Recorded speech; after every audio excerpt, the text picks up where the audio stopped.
Ladies and gentlemen, dear friends, good evening to you. My name is Kate Atajanova, and I'm glad to welcome you to the meeting with a wonderful guest, the former NASA astronaut, Shannon Lucid. Дамы и господа, добрый день. Мы хотели бы пригласить вас на замечательную встречу с астронавтом Shannon Lucid. Меня зовут Кейт Атаджанова. Our talk will be focused on the Celebrating Women in Space theme. Наше интервью будет касаться женщин в космосе. First of all, I would like to sincerely thank the American Center in Moscow for their organization and hosting of this unique meeting. Прежде всего, я хотела бы поблагодарить Американский центр в Москве за организацию этой уникальной встречи. I'm glad that despite the pandemic, we continue to give each other the warmth of long-awaited meetings. Я рада, что, несмотря на пандемию, мы можем организовывать такие замечательные встречи. It's with great pleasure that I present to you today's guest, Shannon Lucid. С огромным удовольствием я хотела бы вам представить сегодняшнего гостя нашей программы, Shannon Lucid. Shannon Matilda Wells Lucid, born January 14, 1943, is an American biochemist and a NASA astronaut. Шеннон Люсид родилась 14 января 1943 года. Это американский астронавт. At the time, she held the record for the longest duration stay in space by an American, as well as by a woman. В свое время Шеннон совершила самый длительный полет женщины, как американца, так и женщины в космосе. She has flown in space 5 times, including a prolonged mission aboard the Mir space station. Она летала в космос 5 раз, включая долгосрочный полет на борту станции Мир. Shannon was born in China, where her parents served as Baptist missionaries, spent a year in a prison camp in Japan, and left for the States after the Second World War was over, and was raised in Oklahoma, where she graduated from University of Oklahoma with a Ph.D. in biochemistry. Шеннон родилась в Китае, где ее родители были баптистами-миссионерами. Целый год она провела в лагере для заключенных в Японии, и после окончания Второй мировой войны она вернулась в Соединенные Штаты и выросла в штате Оклахома. Шеннон является Ph.D. в области биохимии. Dr. Lucid worked for the Medical Research Foundation until 1978, when she joined the Astronaut Candidate Training Program. Доктор Люсид работала в фонде медицинских исследований до 1978 года, а в 1978 году она была отобрана в отряд астронавтов. Dr. Lucid was a member of the first group of women chosen from 8,000 applicants for the NASA Astronaut Training Program. Доктор Люсид входила в ту группу, которая была отобрана из 8 тысяч кандидатов, подававших свои заявки на то, чтобы стать астронавтом. Dr. Lucid was trained as a mission specialist, the one who conducts research and other specialized tasks on space shuttles, and served in this capacity on all of her space flights. Доктор Люсид была обучена в качестве летного специалиста, то есть она занималась проведением экспериментов на борту космической станции, а также на борту космического челнока «Шаттл». She took her first trip into space on June 17, 1985, aboard the Space Shuttle Discovery. Ее первый полет начался 17 июня 1985 года на борту космического челнока Discovery. Lucid's next flight was a 5-day mission on the Space Shuttle Atlantis in October 1989. Следующий полет Шеннон Люсид состоялся на борту космического челнока «Атлантис» в октябре 1989 года. In August 1991, Dr. Lucid returned to space on a 9-day Atlantis mission. В августе 1991 года доктор Люсид вернулась в космос, и это был 9-дневный полет на борту Атлантиса. In November 1991, Lucid went into space a fourth time, spending 14 days aboard the Space Shuttle Columbia. В ноябре 1991 года доктор Люсид полетела в космос в 4-й раз. Это был 14-дневный полет на борту космического челнока «Колумбия». In 1996, she took a shuttle to the Russian space station Mir. В 1996 году доктор Люсид летала на шаттле на космическую станцию «Мир». There she spent 188 days, which at that time was the record for any American astronaut for the duration of a spaceflight. Во время этого полета она провела на борту российской космической станции «Мир» 188 дней. В тот момент это был рекордно длительный полет для любого американца в космосе. In total, Dr. Lucid spent 223 days in space, which is the record for a woman for longest duration spaceflight. Всего доктор Люсид провела в космосе 223 дня. Это рекорд для любого американца, который побывал в космосе. In 1996, Russian President Boris Yeltsin awarded Lucid with the Order of Friendship Medal for her great contribution to the development of the Russian-American cooperation in the field of space research. В 1996 году российский президент Борис Ельцин наградил доктора Люсид орденом дружбы за тот вклад, который она внесла в сотрудничество между Россией и Соединенными Штатами в области освоения космического пространства. Lucid is the only woman who received the U.S. Congressional Space Medal of Honor. Доктор Люсид является также единственной американской женщиной, которая получила орден чести от американского Конгресса. In 1997, the Freedom Forum presented Shannon Lucid the Free Spirit Award in recognition of her work and accomplishments in the space program. В 1997 году Форум дружбы наградил доктора Люсид орденом за тот вклад, который она сделала в освоение космического пространства. In 1998, Dr. Lucid was inducted into the National Women's Hall of Fame. В 1998 году доктора Люсид включили в национальный список знаменитостей. In 2014, Dr. Lucid was inducted into the United States Astronaut Hall of Fame.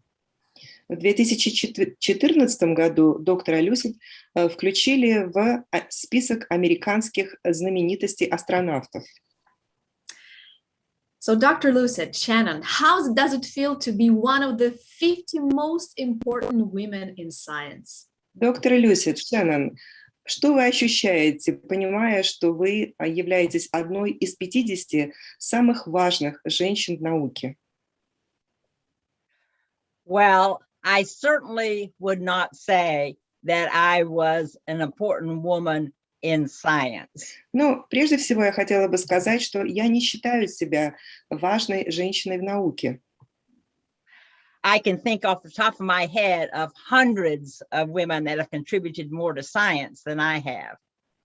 Я могу назвать имена сотен женщин, которые, как я считаю, внесли намного больший вклад в науку, чем я. But I will say this one thing. I have been very, very, very fortunate and blessed to have been able to serve on a science laboratory orbiting the Earth at 17,000 miles per hour. Но я могу сказать, что мне очень, очень и очень повезло в связи с тем, что меня отобрали в отряд астронавтов, и я смогла работать на борту научной лаборатории, которая вращалась вокруг Земли со скоростью 17 тысяч миль в час. I have been very, very blessed. Мне очень-очень повезло. Was it just luck or talent, hard work? Это было просто везение, или это все-таки был еще и талант, и результат большой тяжелой работы? It's a combination of everything. I know people who have worked extremely hard, who are extremely accomplished, who have not accomplished what they wanted to do. Это комбинация всего. Я знаю людей, которые очень много работали и очень многого достигли, и тем не менее они достигли не всего, чего они хотели. Because the opportunities were not there. Просто потому, что не было возможностей.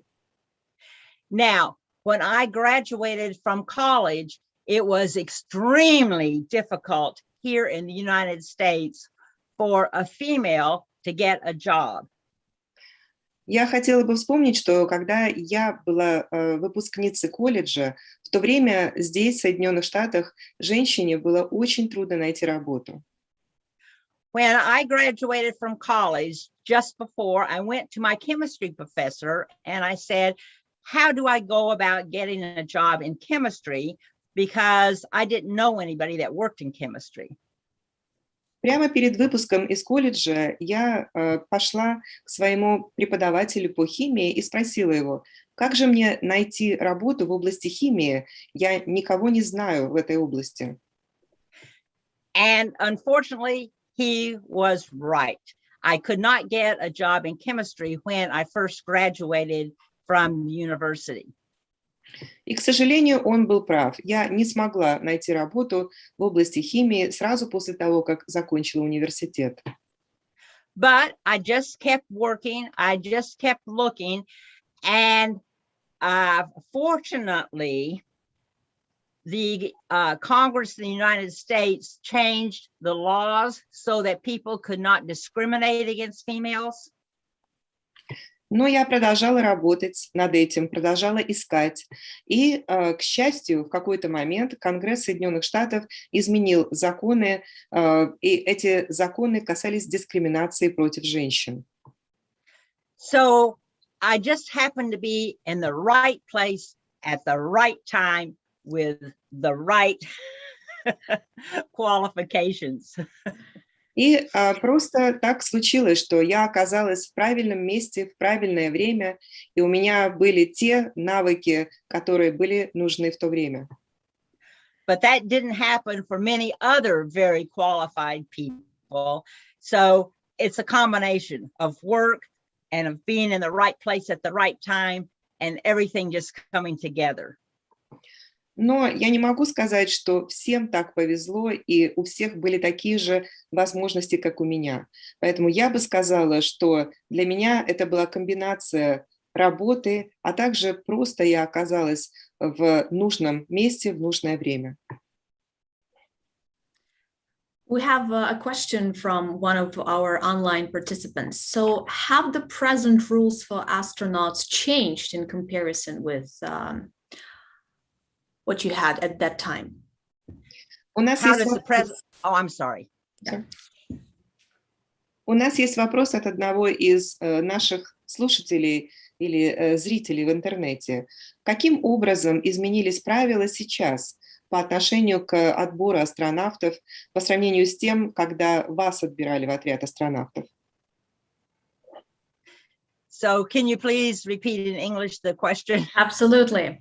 So have the present rules for astronauts changed in comparison with the ones that you used to have at that time in the 70s? No, the NASA, when they brought females into the astronaut program, then every year they have, brought more and more females in. And so I must say that the astronaut office was very, very good at treating the males and females alike, similarly. Ну, я хочу сказать, что Когда я была отобрана в отряд астронавтов, после этого с каждым годом отряд астронавтов отбирали все больше и больше женщин. И вообще отдел, который занимался астронавтами в НАСА, я могу сказать, что они очень много работали над тем, чтобы относиться равноправно как к мужчинам, так и к женщинам-астронавтам. So let's then talk about the essence of work of an astronaut. Давайте обсудим смысл работы астронавта. Okay, when a person is hired into the astronaut office, they are there to support other people that are flying, as well as train for the flights that they're going to go on. Но когда человека отбирают в отряд астронавтов, этот человек оказывает поддержку другим членам отряда астронавтов, а также готовится, или как мы это называем, тренируется к своему полету. So how did you get on the mission and how long did that preparation take? Каким образом вас отобрали для конкретного полета и как долго длились ваши тренировки? Well, when the group of astronauts that I was part of came to NASA. Ну что же, группа астронавтов, в которую я входила, приехала в НАСА. We were hired to fly on the space shuttle, but the space shuttle was not flying yet. Нас отобрали для полета на борту космического челнока «Шаттл», но в то время шаттл еще не летал. So we spent quite a few years working with the engineers and with the people that were developing the shuttle until it flew. Поэтому несколько лет мы работали с инженерами и с конструкторами космического челнока перед тем, как он отправился в первый полет. And then finally came the day when you were assigned to a flight and you could start training for a specific flight. И, наконец, наступил тот день, когда нас отобрали в экипаже для конкретных полетов, и мы могли начать тренировки именно для этих конкретных полетов. Many times people have asked me, what is the hardest part about being an astronaut? Очень часто люди меня спрашивают, что самое сложное в работе астронавта? And my answer has always been, the hardest part is waiting to get assigned to a flight. И я всегда говорю, что самое сложное – это время ожидания, пока вас не отберут в конкретный экипаж для конкретного полета. But can you name the most interesting stage of preparation for you? Вы могли бы рассказать о самой интересной фазе тренировок именно для вас лично? Oh, that's a hard question. Это сложный вопрос. I enjoyed everything that we did in the training for a flight. Мне нравилось все, чем мы занимались, когда тренировались к полету. But I think one of the things that I really enjoyed the most was flying in the back seat of the small airplanes that NASA had that we had to fly in quite often. I really, really enjoyed that. Но вот в частности, что я любила, одно из моих любимых занятий, это когда я летала на маленьком самолете, который есть у НАСА. Мы должны были летать, это были наши тренировки. И мне это очень нравилось. I know that flying is your passion, so do you still operate small airplanes? Я знаю, что вы очень любите летать. Вы все еще летаете в качестве пилота на маленьких самолетах? No, and I'll tell you why. Нет, и я расскажу вам почему. When I retired from NASA, the reason I had to retire from NASA was because my husband of over 47 years had dementia. Когда я вышла в отставку из НАСА, и вообще причина, по которой я должна была выйти в отставку, заключалась в том, что у моего мужа, с которым мы в браке 47 лет, началась деменция. So I retired to stay home and take care of him. Таким образом, я ушла из НАСА, вышла в отставку для того, чтобы ухаживать за ним. And because I had to stay home, I could not go out and do things like go out and go flying. So I stopped flying at that point.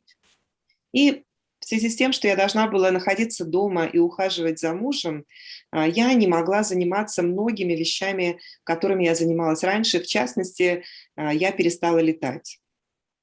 I'm so And sorry. then after my husband died, I did not start flying again because it had been so hard to stop the first time.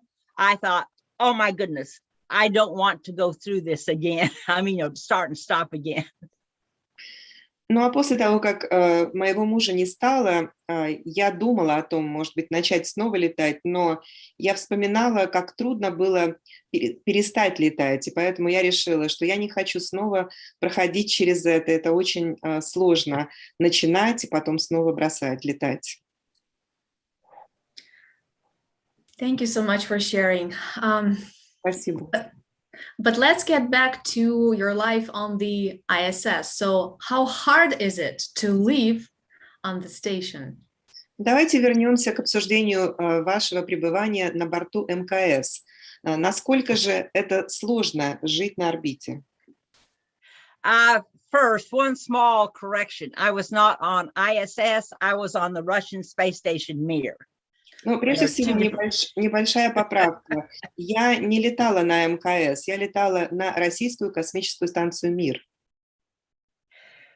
You know, to be honest, I really and truly did not find life on Mir to be difficult at all. Честно говоря, я не считаю, что жизнь на борту «Мира» была сложной.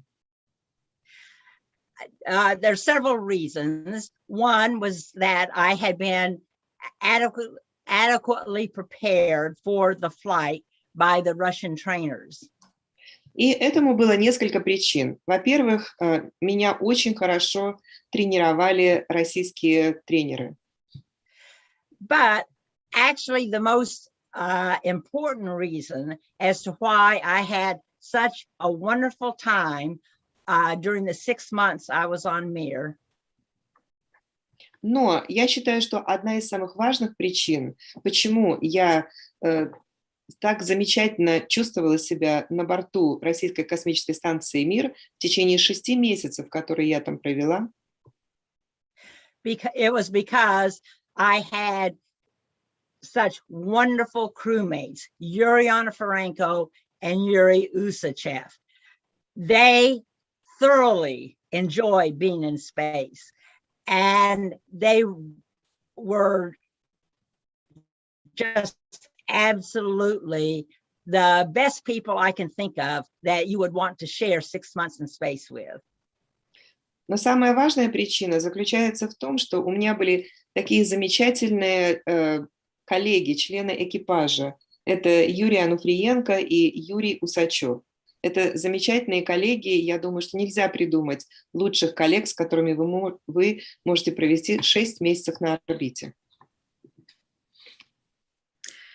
But can you tell us more about your daily routine? Расскажите нам немного побольше о каждом дне на орбите.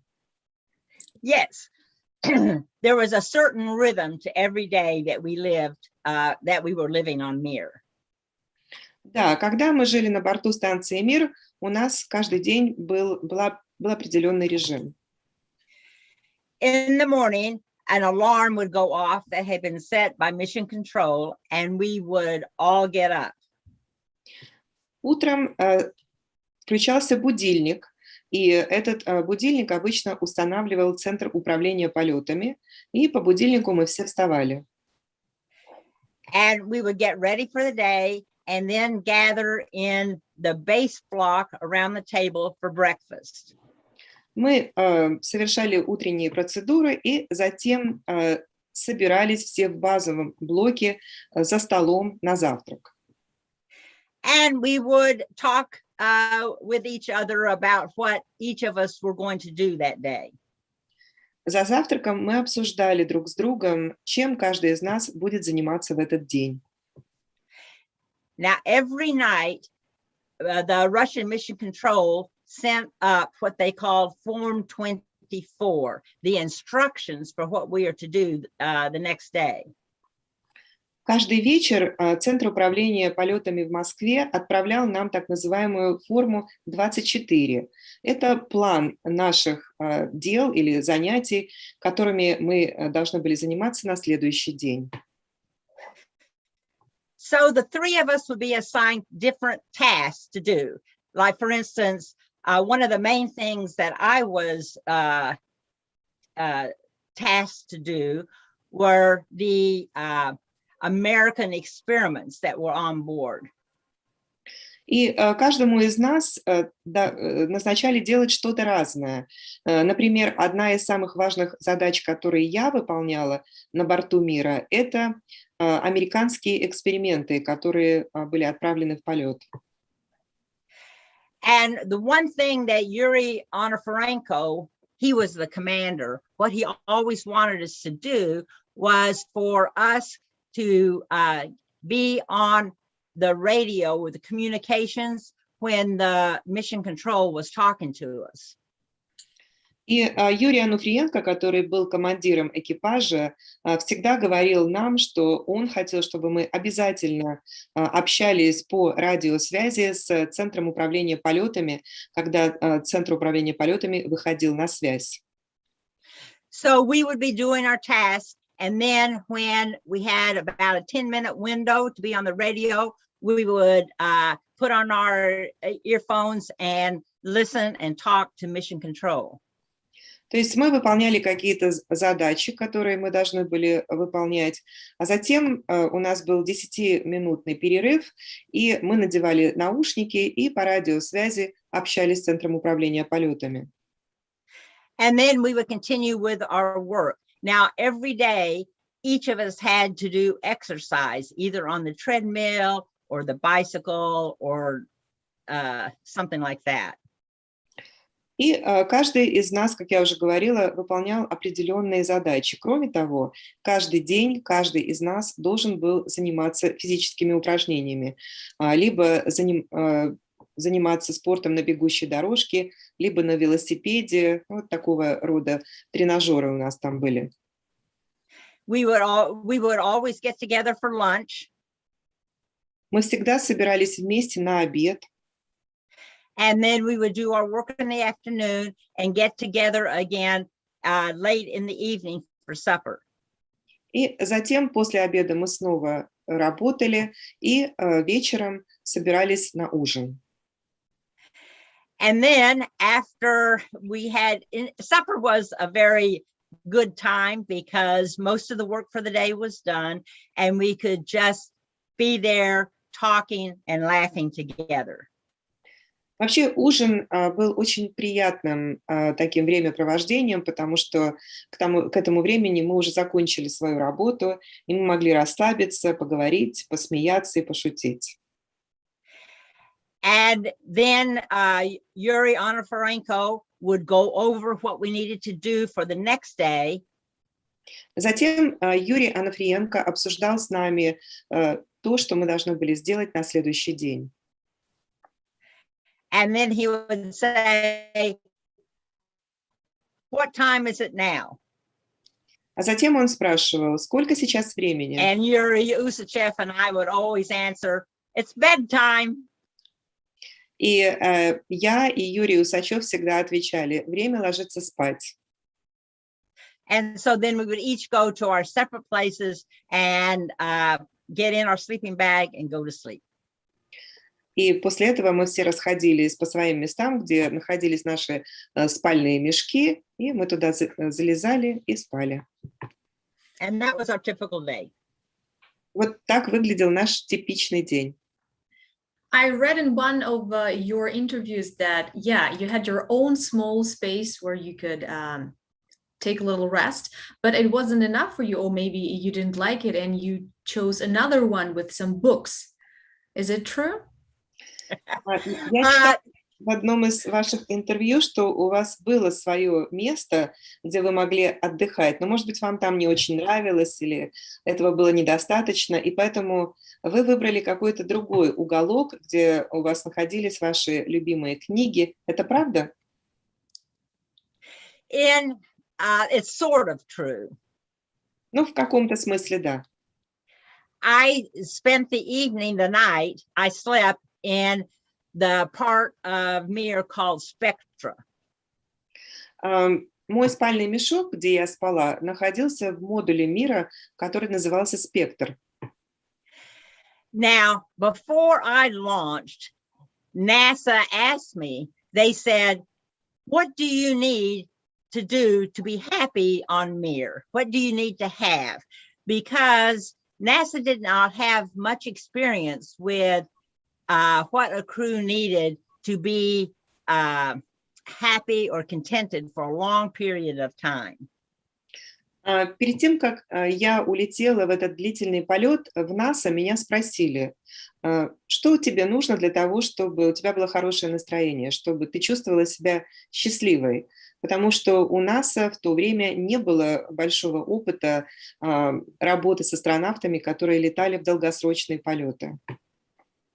And I said, for me, because I know myself, I will always be happy if I have some books to read. И я сказала, так как я хорошо себя знаю, что у меня всегда будет хорошее настроение, если у меня будут мои любимые книги, которые я могу иногда почитать. So NASA let me bring some books. They came up on Progress. And so I had books to read, and I took an empty food container and put some bungee cords across it, and there I could store my books. И поэтому в НАСА разрешили мне взять в полет некоторые книги. Эти книги прилетели на борту грузового корабля «Прогресс». И я взяла пустой контейнер от еды и веревочками все это привязала. И это была моя книжная полка. And so most evenings, after all the work was done, after I had said goodnight to Yuri and Yuri, then I would spend a short period of time reading a book. И поэтому каждый вечер после того, как мы заканчивали работу, и после того, как я уже пожелала спокойной ночи Юрию и Юрию, я какое-то время проводила в этом уголке и читала книги. So I was very happy. И я была очень счастлива. Is that Robert Goddard who somehow inspired you to pursue a career both in science and in astronautics? Yes, right. I'm sorry. Oh, that's fine. Я правильно понимаю, что Роберт Годдард был тем человеком, который вас вдохновил пойти в астронавты и заняться наукой? Yes. When I was a young girl, I was very, very interested in science fiction. I was very interested in thinking about how we could go to other planets to explore. Да, когда я была еще маленькой девочкой, я очень любила научную фантастику. И мне было очень интересно, как же это сделать, чтобы мы могли полететь на другие планеты и исследовать другие планеты, другие миры. And I couldn't understand why we didn't have rockets that were flying into space and going to the moon and going to Mars and everywhere else. И мне тогда было непонятно, почему же у нас не было ракет, которые могли летать в космос, полететь на Луну, полететь на Марс, полететь на другие планеты. And then I read a short biography of Robert Goddard. Затем я прочла короткую биографию Роберта Годдарда. And he at that time, or a little bit earlier, had actually been trying to build small rockets and learn how to build rockets to go into space. И именно в то время он как раз занимался проектированием маленьких ракет. И его целью было в итоге спроектировать ракеты, которые могли бы полететь в космос. And so after reading about that, learning about him, I thought maybe there is hope. Maybe someday human beings will be able to leave the earth. И прочтя его биографию, я подумала, может быть, все-таки у нас есть надежда, может быть, когда-нибудь наступит тот день, когда человечество сможет полететь в космос. So is he still your favorite author until these days, or you would recommend us somebody else to read? Он до сих пор No. любимым автором, или вы можете рекомендовать нам кого-то еще, чтобы мы почитали? Actually, if you wanted to know, one of my favorite authors is Dostoevsky, Crime and Punishment. That book, I mean, oh my goodness. I read it when I was 19 years old, and I still remember the experience of reading it. And this is a funny little anecdote. When I was first learning Russian, my Russian teacher, she thought, oh, she'll never learn Russian. And then I told her, I said, I have a goal. My goal is to be able to read Crime and Punishment in the original Russian. And she said, it'll never happen. And it hasn't. Ну, вообще-то, я должна вам честно признаться, что моим любимым автором является Достоевский и его книга «Преступление и наказание». Я прочитала эту книгу впервые, когда мне было 19 лет. Хочу вам рассказать одну шутку, один анекдот. Когда я начала изучать русский язык, моя преподавательница русского языка говорила, что я никогда не выучу русский. А я сказала, нет, выучу, потому что у меня есть цель. Я хочу прочитать «Преступление и наказание» в оригинале. А она мне говорила, нет, этого никогда не будет. Ну, честно говоря, этого и не произошло. Okay, so getting back to your work as an astronaut, we can tell that it's hard work, right? Both emotionally and physically. So how did you relax aboard the Mir? Was there any opportunity for distraction besides books? Но возвращаясь к вашей работе астронавтом, мы понимаем, что это очень тяжелая работа, как физически, так и психологически. И вот говоря о психологической стороне этой работы, как вы расслаблялись, как вы могли отвлечься, была ли у вас возможность отвлечься, кроме того, что вы читали книги? Yes, there are several different things. Да, есть несколько вещей. One of the very favorite things I like to do was look out. There's a huge window in Cavant 2 on Mir, and so I could look out the window and look out at the Earth. Ну, в частности, в модуле Квант-2 на борту станции «Мир» был огромный иллюминатор. Я очень любила смотреть в этот иллюминатор и наблюдать за Землей. And as I looked out of the window, as we circled the Earth every 90 minutes, it was amazing to me how much of our wonderful Earth is water. И каждый раз, когда наша станция «Мир» облетала каждые 90 минут Землю, я смотрела в этот иллюминатор и думала, как же удивительно, что такая большая часть нашей планеты покрыта водой. And it was also amazing because I was on Mir at the end of February. And so for 6 months, as we flew over North America and Eurasia, you could see, first of all, it was just frozen white. I mean, in northern Russia. And then spring came and you saw all the white, the ice disappear, and the whole earth blossomed into green.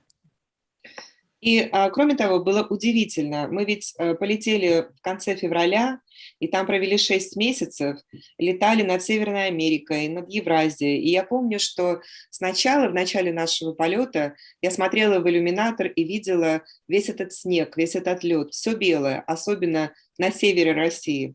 А затем все это начало таять, началась весна, и была совершенно другая картина. And I'll tell you one other thing that was a lot of fun and a way to relax on Mir. Расскажу вам еще об одной вещи, которая доставляла нам очень большое удовольствие на борту Мира. It was extremely relaxing to be able to spend time talking and making jokes with Yuri and talking about our different cultures and how we grew up and what we thought about things.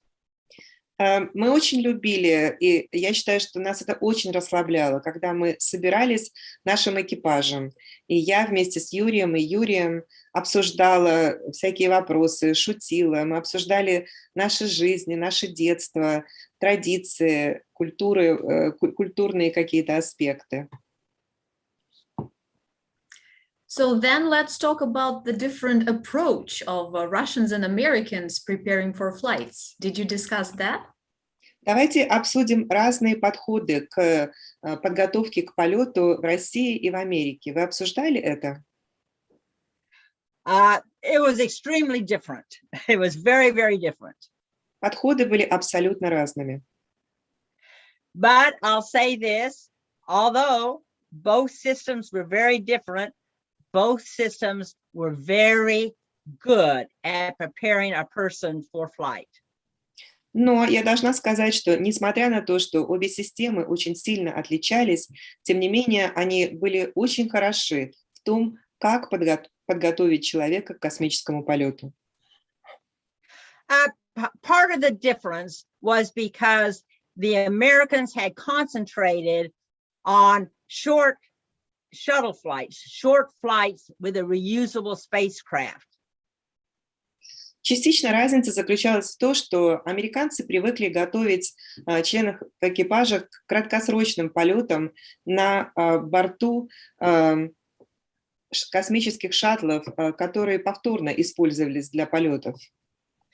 And the Russians had concentrated on doing long duration space flights.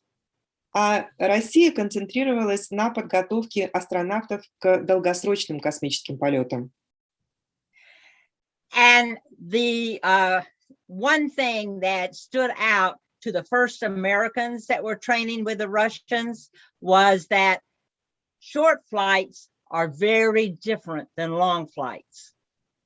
И одна из вещей, которая бросилась в глаза американцам, первым американцам, которые начали тренироваться совместно с россиянами, это то, что существует очень большая разница между краткосрочными и долгосрочными космическими полетами. On a short shuttle mission, you had 1 week, 2 weeks.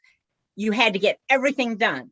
So it was just rush, rush, rush, and you needed to get work every single minute to get it finished. It was like running a 100 marathon race. Во время краткосрочного полета на борту челнока «Шаттл», который длился не более 2 недель, был очень плотный план, то есть каждая минута была занята каким-то занятием, и постоянно спешка, спешка, спешка, вы должны были постоянно что-то делать. Это как марафонский бег. Whereas on a long duration flight, you're going to be there for a long, long time. And it's very important to learn to pace yourself so you don't get worn out in the very first few days. It's just like running a marathon. You can't use all your energy at the beginning. You have to see, oh, I've got a long ways to go. So how can I pace myself so I'll still be doing good at the end? Да, и если сравнить полет на шаттле с бегом на короткие дистанции, где нужно сразу выложиться, то я бы сравнила долгосрочный космический полет на борту космической станции «Мир» с бегом на длинные дистанции. То есть нужно было научиться каким-то образом дозировать свое время, дозировать свои усилия, чтобы не выложиться и не устать сразу же в течение первых нескольких дней. То есть нельзя было сразу выложиться полностью, надо было думать о том, что вы будете делать дальше, что вы будете находиться там долго. So So you were on 5 missions, and which one is the most memorable? Вы были в 5 космических полетах. Какой вам запомнился больше всего? Well, that's sort of obvious. It was my flight on Mir. Понятно, это был мой полет на борту Мира. And the reason why was because it was a long space flight, not a short one. Причина, по которой именно этот полет мне запомнился больше всего, заключается в том, что это был длительный полет, а не короткий. I mean, after I had flown on the shuttle 4 times, I thought, oh, I know all about spaceflight. После того, как я слетала на шаттле 4 раза, я подумала, я знаю все о космических полетах. But after I had been on Mir for 3 weeks, 4 weeks, 5 weeks, I thought, oh, I did not know all about spaceflight. There is so much more to learn. And I became so much more adapted to living in a microgravity environment. Но после того, как на борту Мира я провела сначала 3 недели, потом 4, потом 5 недель, я подумала, нет, я еще не все знаю о космических полетах, и я гораздо лучше смогла адаптироваться к жизни в условиях микрогравитации. And after you returned, I heard that you were the only one who walked by yourself, right? So even Bill Clinton called you and said, wow, I'm impressed. И я слышала о том, что после того, как вы приземлились, вы единственная из всех членов экипажа встали и пошли сами, без чьей-то поддержки. Даже Билл Клинтон позвонил вам и сказал, я восхищен. Well, I've just been very fortunate. I've always adapted well to being in space and then adapted well coming back home. Но я считаю, что мне просто очень повезло, потому что я всегда очень легко адаптировалась в космосе, и когда возвращалась на Землю, я тоже очень быстро и легко адаптировалась к новым условиям. So you were the only woman in that team. Was it because of some unnecessary high requirements, or there is another reason for that? То есть вы были единственной женщиной в этом экипаже. Почему это было? Потому что были какие-то необязательные требования или была какая-то другая причина? Do you mean the only woman that flew on Mir? Yes, The American absolutely. woman? Yeah, on Mir. Вы имеете в виду, я была единственной женщиной, которая летала на борту станции Мир? Да, на борту станции Мир. No, there was no particular reason. It's just that I had, when the Americans started working with the Russians, then I had told all my bosses that I would really, really like to do that. And so then when the time came to decide who could go over to Russia to train, I was very fortunate to be picked. But it wasn't because I was a male or female. It's just because it was something I really wanted to do. Нет, не было каких-то конкретных причин этому. Просто когда американцы стали работать с Россией, я пошла к своему руководству и сказала, я бы очень-очень хотела полететь на эту станцию. И когда пришло время отбирать членов экипажа для этого полета, то мне повезло, меня отобрали, и это потому, что я просто очень хотела тренироваться и летать с россиянами. So once again, we're talking about some lucky moments, right? Right people, right time, and so on. Absolutely. Мы снова говорим о каких-то счастливых моментах, когда вы оказались в нужном месте в нужное время. Да. Once again, some more additional information about space. A lot of people ask, how does it sound there in space? How does it smell? Is it any different from what we have on Earth? Еще немного информации о космосе. Очень многие люди спрашивают, как космос звучит, если можно так сказать, и как он пахнет. Отличается ли звук и запах в космосе от того, что мы чувствуем на Земле? Well, when you are in space in a spaceship, you are hearing you are hearing the sounds of the vehicle. Ну, во-первых, когда вы находитесь на орбите, вы слышите звук работы двигателей вашего космического аппарата. And I'll say this, the Russian space station Mir was noisy, but you know, you were there and it was just like white noise and you just tuned it out. So you didn't really notice it. Но я должна сказать, что, конечно, на борту российской космической станции «Мир» было шумно, но это как фоновые шумы. В итоге вы привыкаете к этому шуму и не обращаете на это внимания. Now, as far as smell, what you're smelling is the vehicle and everything that's in the vehicle. And I did think it's interesting. The shuttle had a certain distinct odor, and Mir then had a different odor. It's just the way the vehicles were made and what was in the vehicle. And after a period of time, you didn't notice. Но что же касается запаха, то тоже вы чувствуете запах самого космического корабля, в котором вы летаете. И я обратила внимание в свое время, что у шаттла был какой-то характерный только этому космическому аппарату запах. То есть, может быть, это связано с тем, из каких материалов он сделан, какая аппаратура там установлена. У Мира был другой запах, но так же, как и со звуком, вы постепенно привыкаете и не обращаете на это внимания. So you said that you spend your time sometimes looking out of that window. So what did you miss the most about Earth while you were in space?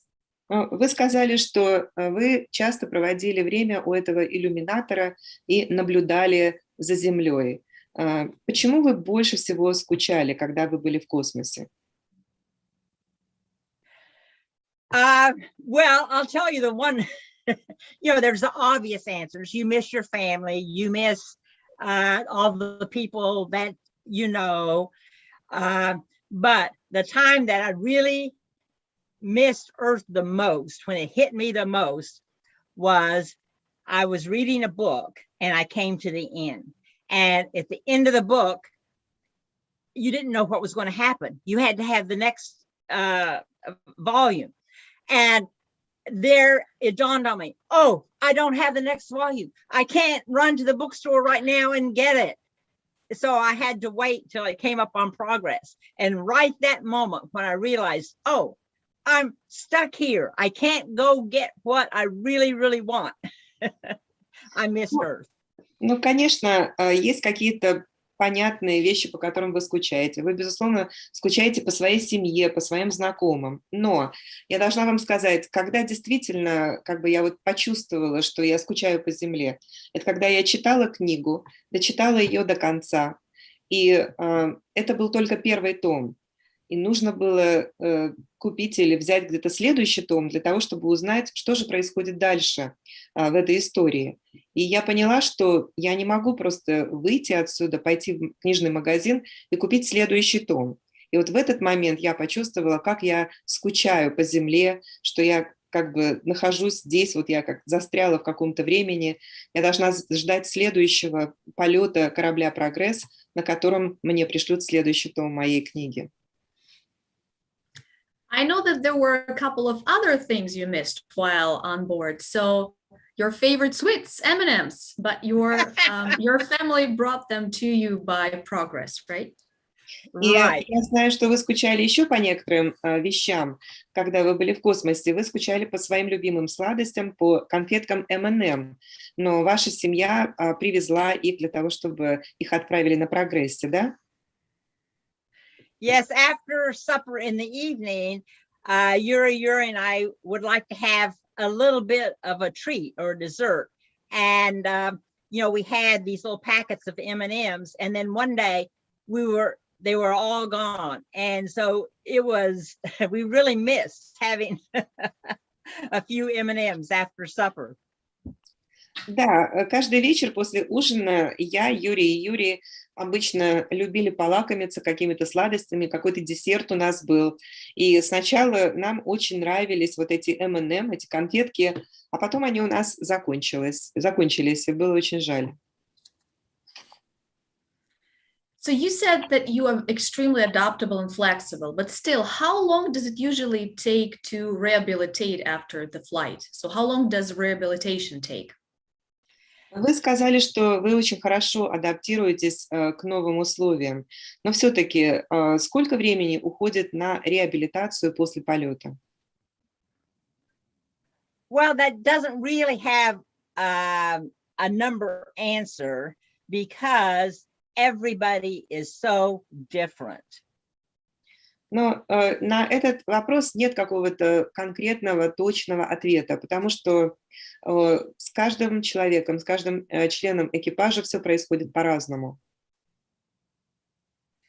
And some people take longer than others, but that's just the way the human body is made. Некоторым людям нужно больше времени, некоторым меньше времени. Это просто зависит от конкретного организма. I know that NASA conducted a study about long-term effects on human body after being in space, radiation and so on, gravitation or zero gravitation. So do you know anything about the results?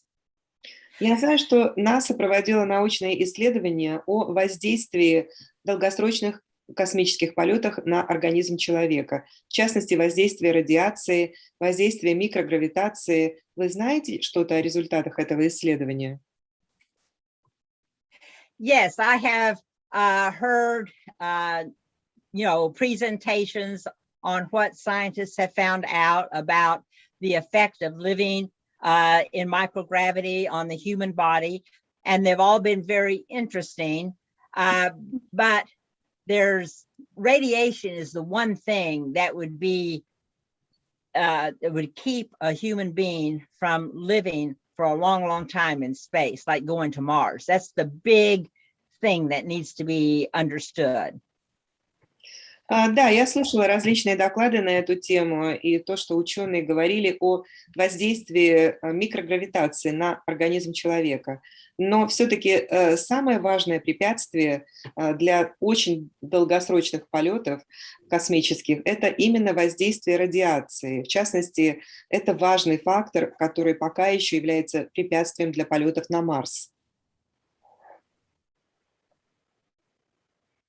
Anything else? Еще About какие-то? microgravitation or? No, I think radiation is the big thing. Нет, мне кажется, самое главное – это именно воздействие радиации на организм. Okay. So while you were away for such a long period of time, how was your family? I mean, it might have been hard for them. And did they always support your career choice? Пока вы отсутствовали в течение таких длительных периодов времени, как себя чувствовала ваша семья? И поддерживала ли ваша семья выбор, который вы сделали в плане карьеры? Yes, I'll say this. I always had an extremely supportive family, and my husband was, you couldn't have asked for anybody that was more supportive of me during the whole time that we were married. But and yes, I missed the family, and I hope they missed me. But I'll tell you one funny story. My son was in high school, and I was on the 14-day flight on Columbia. And so it's a big, big high school. And a very popular girl came up to him one day and said, is it true that your mom's up in space right now? Ну да, у меня очень хорошая семья, они очень всегда меня поддерживали, и в частности мой муж очень поддерживал тот выбор, который я сделала в плане карьеры. Пока мы были женаты, невозможно пожелать лучшего мужа. И, конечно, я скучала по своей семье, и надеюсь, что они скучали по мне тоже. Но вот расскажу вам одну смешную историю. Однажды когда мой старший сын учился в старших классах школы, я как раз летала на борту Колумбии, это был 14-дневный полет. И одна очень популярная в школе девочка подошла к моему сыну и спросила его: «Это правда, что твоя мама сейчас в космосе?» He was sort of surprised that such a popular girl was talking to him. Он даже удивился, что такая популярная девочка вообще подошла к нему и заговорила с ним. And he answered, yes. И он сказал «да». And then she said, wow, I wish I could get rid of my mother for 2 weeks like that. А она сказала: «О, как же я тебе завидую, как бы я хотела избавиться от своей мамы хотя бы на 2 недели, хоть вот таким образом». But my family was very, very supportive the entire time. And when I was on Mir, I was fortunate because, you know, my children were at the point where they had, some of them had graduated from college and my son was in college. So it wasn't like they needed me full time at that point. Да, ну и когда я летала на Мире во время долгосрочного полета, в основном мои дети в то время уже закончили колледжи, и один из моих сыновей был еще студентом. Но это уже не было тем временем, когда я им была постоянно нужна. I've asked you before we started this interview about your family. Did anyone pursue a career in astronautics or anything close to space? And you said no. So they didn't want to follow your footsteps, or was there another answer?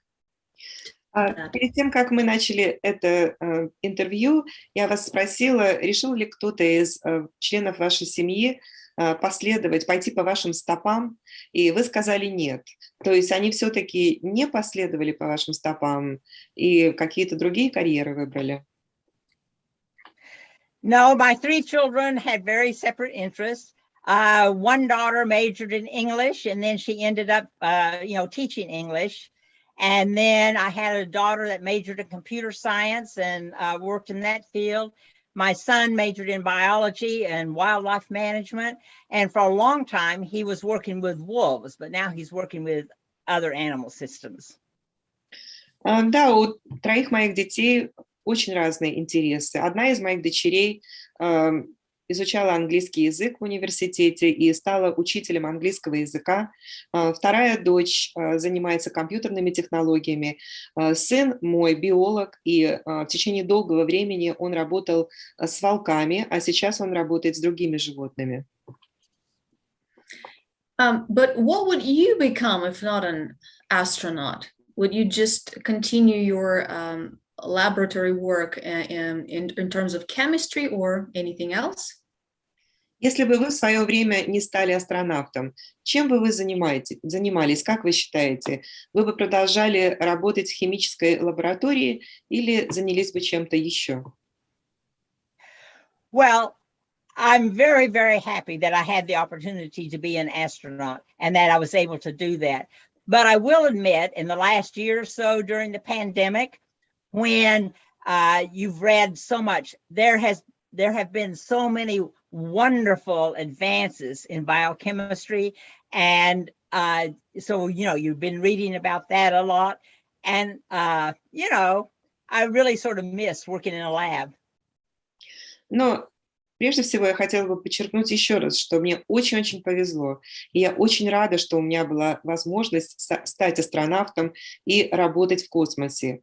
Но я должна признать, что особенно в течение последних пары лет, во время пандемии, мы все читаем о том, какие прорывы были сделаны в биохимии.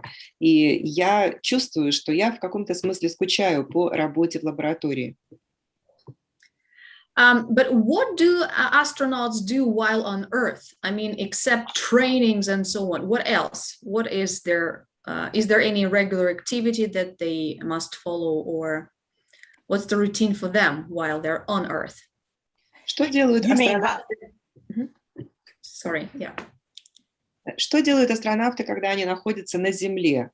То есть должны ли они выполнять какие-то виды деятельности между полетами, кроме того, что они готовятся к своим полетам? You mean while you're hired by NASA? Yeah, absolutely. Вы имеете в виду, пока они еще работают в НАСА? Да, конечно. Well, when you're not training for a flight, you are supporting all the people that are flying. Если вы не тренируетесь сами и не готовитесь к своему конкретному полету, вы фактически оказываете поддержку всем тем другим астронавтам, которые готовятся к своим полетам. I have had many different responsibilities when I was working in the astronaut office, but my favorite one was working in mission control as the person that got to talk to the people that were in orbit. Когда я работала в офисе астронавтов, у меня было много разных обязанностей. Но самая любимая моя работа – это работать в главном зале Центра управления полетами и работать за той консолью, где сидит человек, который общается с экипажем, который в это время находится на орбите. I've often said that if you can't be flying in space, the next best thing is working in mission control, supporting the people that are. И я всегда говорила, что если вы не летаете в космосе в какой-то момент, то следующая замечательная работа – это работа в Центре управления полетами и оказание поддержки тем, кто находится на орбите. Sounds like you have to be so versatile. По-моему, вы должны быть настолько разнообразным человеком, уметь столько разных вещей. Well, versatility is a real asset, but actually that's what makes the job of being an astronaut so very interesting, because you always had different challenges that you could work on. Ну да, конечно, разнообразие – это замечательная способность, но именно этот фактор делает работу астронавтом такой интересной, потому что перед вами постоянно ставят разные новые трудные задачи, и это очень интересно. We talked about books, but I would love to touch the topic of movies. So there are lots of different movies about space. Do you have any favorites? Мы обсуждали с вами книги, но я хотела бы обсудить с вами еще и фильмы. Очень много разных фильмов о космосе было сделано. Есть ли у вас какие-то любимые? Actually, I'm not a very good person to discuss movies with, because I have never really liked watching movies all that much. Now, when I was a little girl, we didn't have television and we didn't have access to movies. So I grew up not watching movies, but reading books. And as an adult, I still much prefer reading than watching a movie. Вообще-то, может быть, я не совсем тот человек, с которым хорошо обсуждать фильмы, потому что мне никогда особенно не нравилось смотреть фильмы. Вообще, когда я была маленькой, у нас не было телевидения и не было возможности сходить в кино. Я читала книги, и до сих пор я предпочитаю книги фильмам. So I will tell you that the most favorite plot is always the following, that there are lots of conflicts that occur between astronauts on a space shuttle. So is that so in reality? Но я могу сказать, что в фильмах всегда самый любимый сюжет – это когда большое количество конфликтов между членами экипажа на борту космического аппарата. А в реальной жизни это действительно так? No. Now, in reality, if you have a lot of conflict between the team members, you're not going to have a very successful flight at all. Нет, в реальности, если бы между членами экипажа было много конфликтов, то космический полет не был бы успешным. Now, if you think about the movie Apollo 13, если вы помните, есть такой фильм «Аполлон-13». The important thing that comes out of that movie, I think, was how the crew and mission control work together to overcome the obstacles of a space vehicle falling apart. И я считаю, что один из важных выводов, которые можно сделать, посмотрев этот фильм, это насколько хорошо экипаж и Центр управления полетами вместе работали, объединили свои усилия, чтобы решить проблему, которая возникла в связи с поломкой космического аппарата. So you're saying that there should be more partnership than competition in space, even if we're talking about different countries like Russia and the United States. То есть вы говорите о том, что в космосе должно быть больше партнерства, нежели соревнования, даже когда речь заходит о таких странах, как Россия и Соединенные Штаты. Yes, I think that we should have as much cooperation between all the countries on Earth that we possibly can. And there's lots of different reasons for this. One is doing space exploration is extremely expensive. Да, нам нужно очень много сотрудничать в космосе, и этому есть несколько причин. Первая причина заключается в том, что исследование космического пространства – это очень дорогое предприятие. And another reason is that when you are working together, you're not spending a lot of time fighting with each other.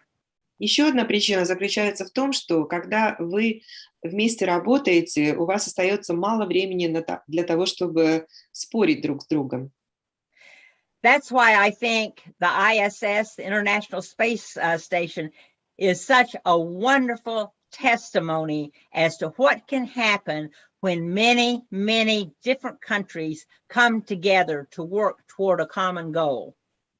Именно по этой причине я считаю, что МКС, Международная космическая станция, это такая замечательная демонстрация того, что может произойти, когда многие страны объединяют свои усилия во имя общей цели. And I think that if we as human beings really extend our reach further out into space, like so you have a constant presence on the moon or go to Mars, it's going to require international cooperation with all the nations on Earth. И я думаю, что если мы, как человечество, хотим пойти дальше нашей околоземной орбиты, и, например, чтобы постоянное было присутствие на Луне, или чтобы начались полеты на Марс, для этого нам потребуется международное сотрудничество. Потребуется, чтобы все страны, все нации, живущие на Земле, объединили свои усилия. For those who say that we should spend less on space exploration, what would be your answer? Why space exploration is so indispensable in the modern world? Есть люди, которые говорят, что на исследование космического пространства нужно тратить меньше денег. Что бы вы ответили этим людям? Почему исследование космоса настолько важно для современного мира? Well, if you look at the budgets of in different countries that are doing space exploration, what they spend on space exploration is really a very small part of their total expenditures. Да, но если проанализировать бюджеты тех стран, которые тратят деньги на исследование космоса, то вы увидите, что бюджет на исследование космоса, что в общем бюджете доля, которая идет на исследование космоса, очень мала. And you know, fundamentally, we as human beings have always had a desire to learn more and more about the entire world around us and now about the universe. И вообще, с фундаментальной точки зрения, мы, как человечество, всегда у нас была такая жажда знаний. Мы хотели знать все больше и больше об окружающем нас мире, а сейчас о Вселенной.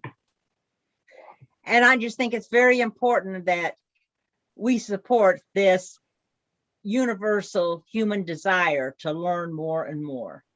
И я считаю, что очень важно поддерживать вот это универсальное желание человека жажду знаний и узнавать все больше и больше об окружающем нас мире. So 60 years ago, it was the first man in space, 50 years ago, moon exploration. So what should be the next big step for us as humans? Итак, 60 лет тому назад первый человек полетел в космос. 50 лет тому назад люди полетели на Луну. Какой следующий этап должен стоять перед нами в космосе? Well, what I would really hope that I live long enough to see is human beings stepping foot on another planet like Mars. Но я очень надеюсь на то, что я доживу до того дня, когда нога человека ступит на другую планету, например, на Марс.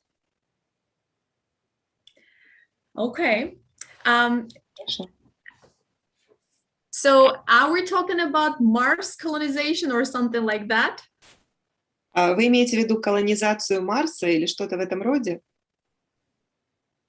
Well, I think that would be a very interesting next step. And I used to, when I was younger, think that that would happen in my lifetime, but now I'm not so sure. Ну, я думаю, что это был бы очень интересный следующий шаг. Когда я была маленькой девочкой, я думала, что еще при моей жизни это произойдет. Но сейчас я не уверена, действительно ли это так. There are so many small and big companies right now interested in space exploration. Can we talk more about, for example, Richard Branson, Sir Richard Branson? And do you recognize him as an astronaut, even though his flight was not that far away from the ground, actually? Сейчас в мире очень много разных компаний, и маленьких, и больших, которые интересуются космосом и занимаются космосом. Мы могли бы обсудить Ричарда Брэнсона. Считаете ли вы его астронавтом, несмотря на то, что его полет был достаточно низким? Yes, I think it's an absolutely wonderful thing that there's all these new opportunities that are being created. Да, я считаю, что тот факт, что появляются все эти новые возможности, это просто замечательно. But the one thing I feel a little sad about these opportunities is that they cost so much money. Но единственный фактор, который меня несколько печалит применительно к этим возможностям, это то, что на это нужно так много денег. There is no way that most people will be able to afford something like that. I know there is no way that I could have ever afforded something like that. Просто не верится, я не думаю, что у многих людей будет возможность позволить себе что-то в этом роде. Я знаю, что, например, я бы не могла себе позволить такое. But it is a start. And hopefully, technology and everything will develop and progress so that the prices will come down. So many people will be able to have the experience of flying in space. Но я думаю, что это хорошее начало. И я надеюсь, что с развитием техники цены тоже начнут падать, и больше и больше людей смогут позволить себе такую вещь, как полет в космос. So what is your prediction? How soon will we see first space tourists? Какой у вас прогноз? Насколько скоро, вы считаете, появятся первые космические туристы? Well, we've already had a few tourists for short periods of time. And, on SpaceX, they flew for 3 days. And I think, well, it just depends. I have no way of predicting. Но у нас уже есть космические туристы. Например, SpaceX отправил нескольких человек на 3 дня в космос. Но тут как бы зависит все это от многих факторов, и я не могу ничего предсказать. So before we went online, we talked about Russians producing and shooting a movie in space. And you've also told me that you know about the possibility of the actor Tom Cruise to shoot his next movie, Mission Impossible, in space. So what do you think about that? There is a question from our viewers.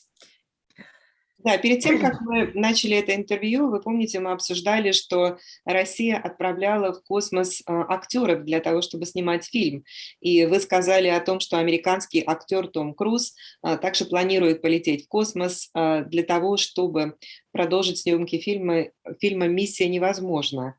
Вот что вы об этом думаете? Это вопрос от одного из наших зрителей. Well, I think it's a very interesting development.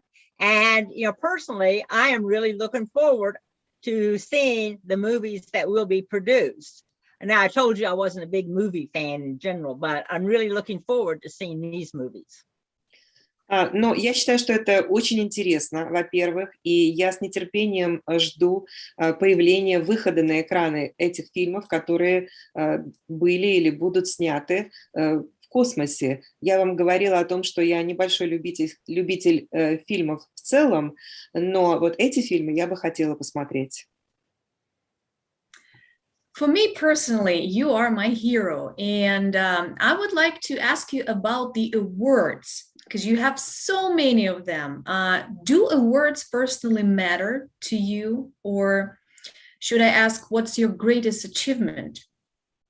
Я лично считаю вас своим героем, и я бы хотела задать вам вопрос о тех наградах, которые вы получили. У вас так много наград. Вообще, вы придаете это важно для вас, то, что вы получили эти награды? И, кроме того, какое свое достижение вы считаете самым важным? Well, yes, it's nice to be recognized for what you're doing. Everybody likes that. But the real reward is how that you've been given a job that you can do, and you went and you did it. And, it doesn't make any difference, really, if you know that you did a good job, whether someone else says so or not. It's you yourself know that you did a good job. Ну да, конечно, всегда приятно, когда вы чувствуете признание за ту работу, которую вы выполняете. Но настоящая награда, настоящее достижение – это когда вас отбирают для выполнения какой-то работы. Вы знаете, что вы эту работу можете выполнить, и вы знаете, что вы эту работу сделали хорошо. И скажет кто-то что-то об этом впоследствии или нет, вы знаете, что вы сделали все, что вы могли. So you can't name your greatest achievement or the award that for you has any special, specific meaning.